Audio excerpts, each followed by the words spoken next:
I'm Larissa from Beekeeping Made Simple, and it is the fall.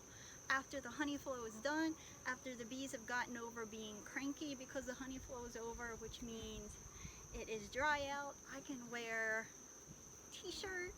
I actually am even wearing slippers, is what we call them in Hawaii, flip-flops for the rest of you, and it is great. I do wear the veil though when I actually open up the beehive. This video is about frames and foundation. So first I'll talk about frames, and then I'll talk about the different types of foundation you can use, as well as foundationless. Now, you have in a Langstroth style hive boxes. Inside the boxes, you put frames. If you want to know why I recommend using a Langstroth style hive as a beginner, check out the video. It's in the description for this video is the link, or in the beginner beekeeping playlist. You'll find that video. But for beginners, keep it simple. Keep a Langstroth style hive. So many more options, so much more information about it. It's so much easier to overwinter. So make it easy for yourself and do it. Now inside your boxes, you put frames. You're either going to have a 10 frame box or an 8 frame box. The standard is a 10 frame box. But you can buy an 8 frame if you want to make your equipment way less. So here I have a 10 frame box, which means I have 10 frames inside it. And you just slide the frames right like that inside the box. You have 3 different box types, like that are 3 different heights. Your brood, your medium, and your shallow. If you are confused about when to use either of them, I have a separate video in our equipment section with a link to it in the description down below to that video. But for now, just know what kind of box you have so that you know what kind of frame to put in it. You don't have to go by what it's called. There are different names for these boxes. Some people say deep, some people say hive body, some people say brood box. Just know the height, and then you will know that your frame is going to be just a little bit shorter that goes into that box. So this is a shallow box, or some people call it a honey super, and we have these short frames inside it. This goes into a deep box. You see it's much deeper, and so this goes into the deep box. You can put a shallow frame like this into your deep box. You can only do that if your deep box is the first box of your beehive. Once you start stacking boxes on top of each other, you put a shorter frame into there. They're going to build honeycomb off of the frame and attach it to the tops of the bars below. If it's the first box of your beehive, they won't attach it to the bottom board because they need that space to walk around. You're good. Any other time, you want the right size frame in your box. So that's it to the frame. When you put the frames in the hive, the bees will draw out honeycomb, and they'll fill that honeycomb with food or baby bees. One thing I do want to mention though is that you have a 10 frame box. You're going to put 10 frames in there to start. Once the bees start drawing out honeycomb on most of these frames, and say you have like 2 or 3 empty frames left in your box, I take out one of the frames. All of my deep brood boxes just have 9 frames in that 10 frame box. To start, you want all 10 frames in there, because that's how Langstroth invented the hive. He realized that there was this thing called bee space, which is roughly 3/8 of an inch. Bees, when there's more than that space, they start to build honeycomb and all kinds of tunnels. They call it burr comb. They attach the frames to each other. You don't want that. So you want that bee space in there to start. But once they draw out the comb in those nice straight lines, and your frames are easy to pull out, then you can take one of those frames out, before they start to build honeycomb on it, and it'll make it a lot easier to pull frames out. When you have 10 frames in a 10 frame box, it's a lot harder to pull that frame out, as they're really wedged in there pretty tight, especially when the bees start to cover in propolis. So I like to have 9 frames in my 10 frame box. The only exception is if you're not going to use foundation, then you need all 10 frames in your 10 frame box, or things can get a little wacky. So inside your frames, you can put them in like this. This is actually what all my frames look like. Foundationless is what they call it. But you have options. You can put wax foundation. in your frames. Mine, this has taken quite a beating. This is foundation. Foundation is essentially a sheet that is embossed with a hexagon imprint. And you would put this inside your frame, and there are little grooves inside your frame. You can wedge your foundation in there, and it essentially gives the bees the blueprint for how they're supposed to draw out their comb and help it go in a straight line. You would use the wax foundation. People would use that if they don't want to use plastic inside their beehive. I'm not a huge fan of the wax foundation. It doesn't really give the honeycomb much support when putting in an extractor. I would just use the plastic if you're going to use foundation at all. Now, plastic foundation is this thing right here. It comes in sheets, and you can just pop it right into the frame. It doesn't take long to put in, but it is an extra expense, and the primary time you would use this plastic foundation is if you're using an extractor. And that extractor spins this frame around real fast, uses centrifugal force to fling the honey out of the comb. And you do not want that honeycomb to flop over, so this foundation gives it a lot more support. When buying foundation, if you want to use an extractor and so therefore are going to want foundation in your frames, I would buy the waxed foundation. It's waxed for you, and so the bees take to it a lot faster. If you don't buy waxed foundation, then you want to melt some beeswax and take a paintbrush and just lightly coat your foundation with beeswax. It's a lot more work, but some people prefer it because they say the wax foundation uses beeswax that could potentially have harmful chemicals in it, so they prefer to use the wax that they know where it came from. Totally up to you. Minute amount of wax, but up to you to decide how you choose to use it.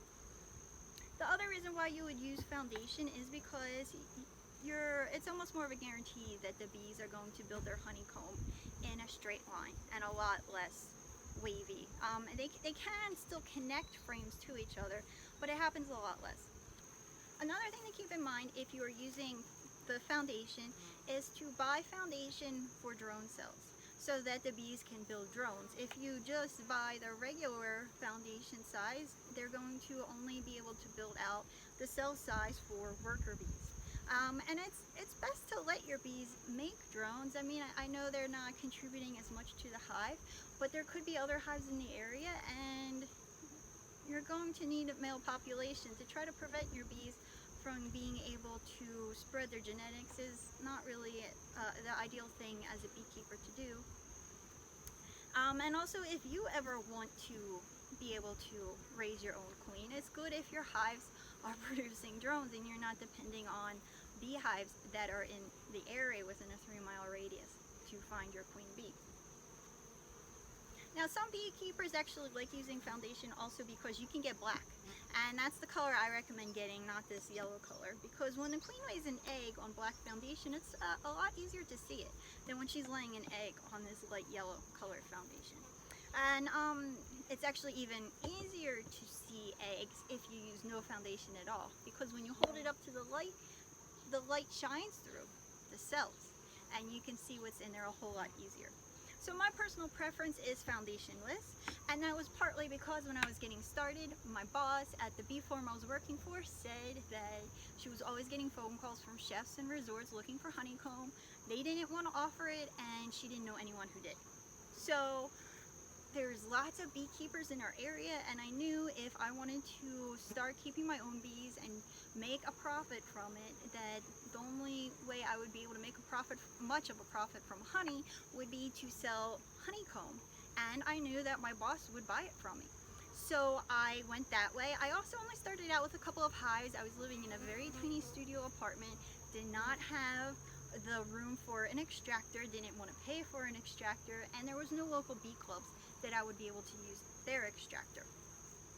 So I didn't want to deal with an extractor either, and I also like comb honey. And so I started out with foundationless. Now, when going foundationless, some people do choose to put a strip in their frames. Pull out a frame for you.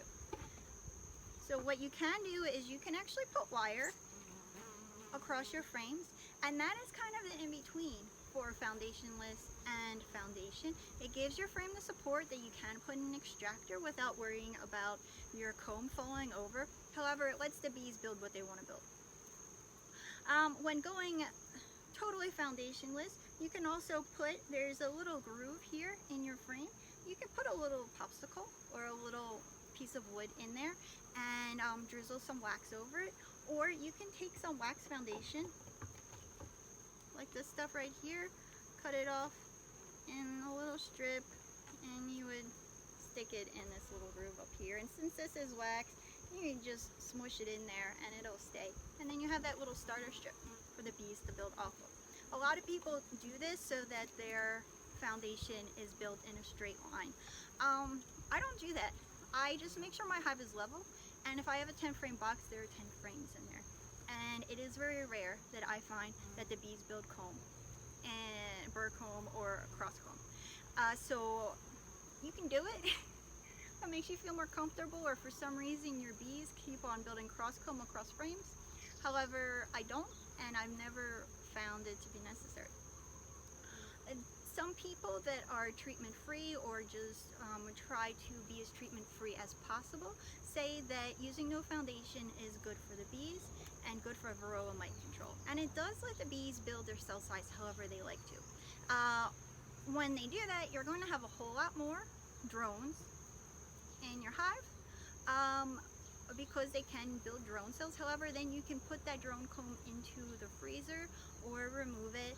And since the varroa mites prefer to lay their eggs in drone cells, you're getting rid of a lot of the varroa mites in your hive.